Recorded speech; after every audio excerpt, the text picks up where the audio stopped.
Okay, so today we're going to be doing a bunch of random topics, just kind of closing the sequences and series portion of the chapter. So we'll start off with infinite geometric series, which we know obviously is infinite, so it goes on forever. So there's a number of terms that obviously does not end. The series that has a sum is called a convergent series, but if it doesn't have a sum, it's called a divergent series. And we'll be able to find the sums in a second once we determine if it's convergent or divergent. So we want to look to see if the sum does exist. So let's look at the different types. So something that is convergent obviously is going to be approaching a certain value. So if you look at the left example, we notice here it's getting really close to a certain number. So the way we would figure out if it is convergent is that if your ratio, your common ratio, your R value, is less than 0. And remember, we're talking about the absolute value of that. If your common ratio, your R value, is greater than or equal to 1, so looking at the one on the right-hand side, noticing here, it's kind of going infinite, right? It doesn't actually approach a certain value there, so you're not going to be able to find a sum. So let's look at a sequence and be able to determine if we can find a sum. So if we look at this list of numbers here, or this sequence, noticing that it's written as a sum of a sequence because you see the addition signs in between, but that's okay, it doesn't matter. We just want to figure out what the R value is. And in order to figure out if the R value exists, we're here. And in order to figure out if the R value exists, right, we want our A2 divided by A1. So here we've got R is equal to 36 divided by 54. Now 36 divided by 54, we know that that number is less than 1. Well, since it is less than 1, that means that this is going to be convergent, meaning that it's getting really close to a certain number. It's approaching a certain number. So that means we would be able to find the sum. Looking at the second example here, we want our R value, and the R value, remember, is A2, which is 12, divided by A1, which is 8.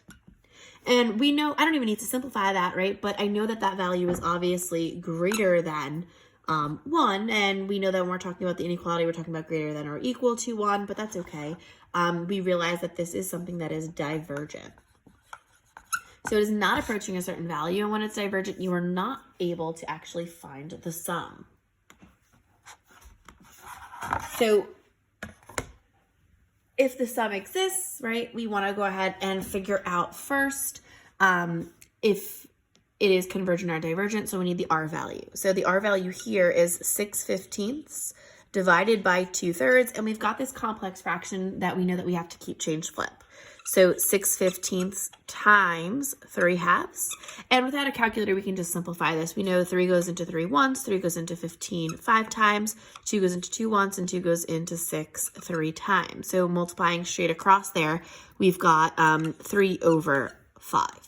Now, since 3/5, we then have to look to see, well, is that greater than 1 or less than 1 when we're talking about convergent or divergent?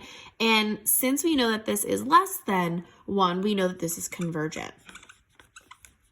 So convergent, remember, means that you're approaching a certain value. So since you are approaching a certain value, we can find the sum. Now, there is a formula to find the sum, which I'm going to write down over here.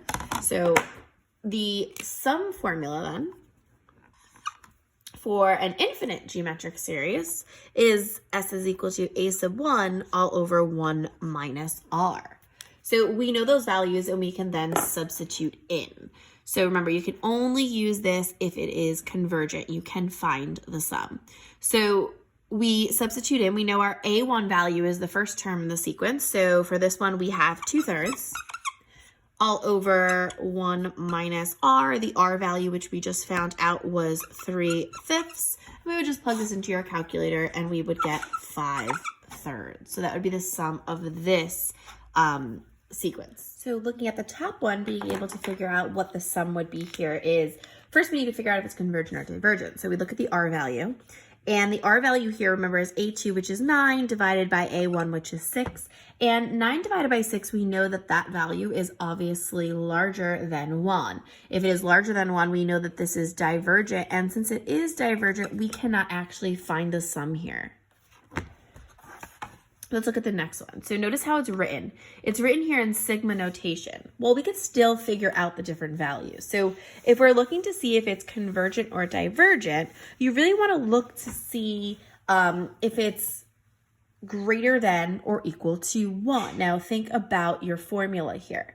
So we know it's a sub 1, right? Notice that this is in geometric form, times r to the n minus 1 power. Now if you look at that, the value that's in the r place is 4/5. So r is 4/5. Now 4/5 we know is less than 1, and since it's less than 1, that means it's convergent, which means we can find a sum. So we want to plug into the sum formula there. So if we remember what that sum formula is, I'll write it down on the side again. So we've got s is equal to a sub 1 all over 1 minus r, and we're going to substitute in those values and then evaluate. So we know here we've got s is equal to a sub 1, the first term. Well, looking at the equation, the value that's in the place of the first term is 18. So you have 18 over 1 minus, and then the r value once again is 4/5. When you plug that in your calculator, you would get s is equal to 90. So that would be the sum of those terms. So the next part is just randomly being able to rewrite a repeating decimal as a fraction. So it's kind of interesting. If we have 0.1 bar or 0.1 repeating, we know that that's value is going to be 1 over 9. Well, same thing if we had, let's say, 0.2 bar. Well, 0.2 bar would be 2 over 9. 0.3 bar, 3 over 9, which we know obviously simplifies to 1/3, but and so forth. But what if we had something that was a double digit? So let's say 0.13 bar. So that means 13, 13, 13, repeating over and over again. Well, something like that would be 13 over 99. 24 bar. Repeating decimal 242424, that would be 24 over 99. What if we had something that was, let's say, 3 decimal places? So 0.123 bar. So 123, 123, 123 over and over again. That would be rewritten as 123 all over 999. 0.456 bar. 456 all over 999. All right, and that's it for today.